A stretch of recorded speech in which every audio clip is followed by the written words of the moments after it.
Bonjour à toutes et à tous, bienvenue en Auvergne-Rhône-Alpes pour le départ de la 10e étape de Vulcania, tout à côté de Clermont-Ferrand, au lendemain de la journée de repos, au surlendemain de l'arrivée du Puy-de-Dôme, remporté par Michael Woods. Tony Galopin, que l'on voit ici à l'image, a annoncé que ce serait sa dernière saison sur les routes de Paris-Tours. Il raccrochera le vélo.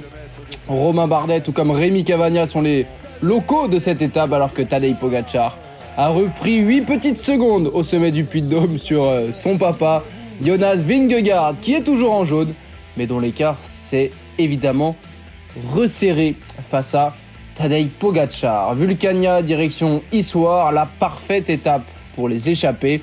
Col de la Moreno, col de Guéry, col de la Croix-Saint-Robert, puis la côte de Saint-Victor-la-Rivière et de la Chapelle-Marcous.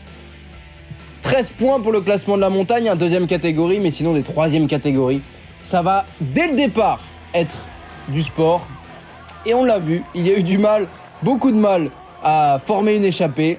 Et même Pogačar, Vingegaard, Bardet, Simon Yates qui viennent de sortir. On a vu Gregor Mühlberger également. Et l'échappée qui n'est toujours pas sortie finalement. Rémi Cavagna qui va tenter sa chance, le local de l'étape, on l'a dit. Il y a également Pello Bilbao, Sepp Kuss ici, attention avec Rafał Majka. Et finalement, le groupe des favoris, alors que Romain Bardet, lui, semble un petit peu malade, coup de chaud, tout comme David Gaudu. Bardet, Gaudu, en difficulté.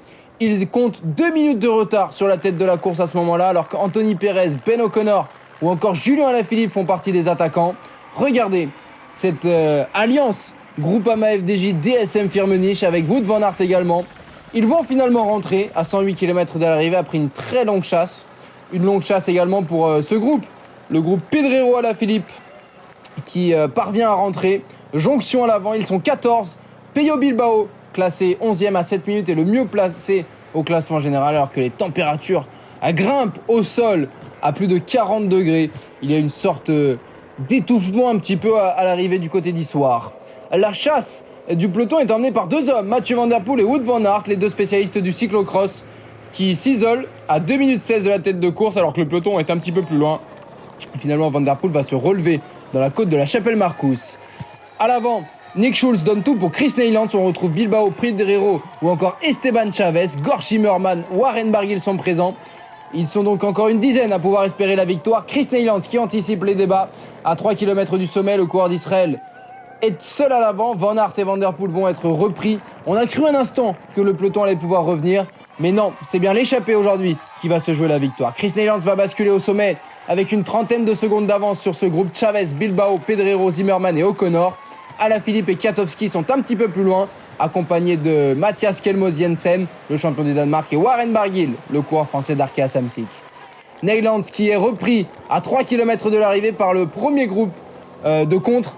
On l'a dit avec Bilbao, notamment avec Gord Zimmermann, le vainqueur d'étape sur le Dauphiné pour la formation Intermarché Circus Wanty qui vient d'accélérer.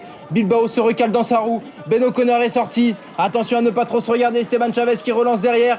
Et Pello Bilbao qui lance son sprint. Pello Bilbao qui est fort. Le coureur basque de la formation Bahrain Victorious qui est en tête. Va-t-il pouvoir aller chercher une victoire d'étape sur le Tour de France? Pello Bilbao, oui. Victoire pour la Bahrain Victorious devant Gord Zimmermann, Ben O'Connor, Chris Neyland, Esteban Chavez et Antonio Pedrero.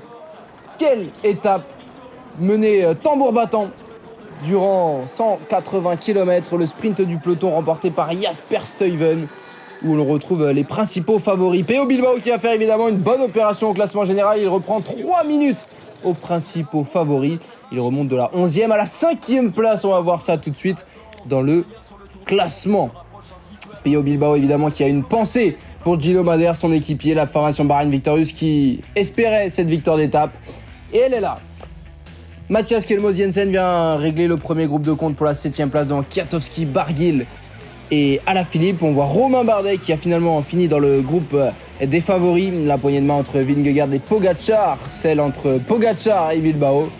Pogačar copain avec tout le monde, on l'a vu depuis ce début de Tour de France. Regardez le classement, Jay Hindley toujours 3ème à 2 minutes 40 devant Carlos Rodriguez et Pello Bilbao, les deux Espagnols.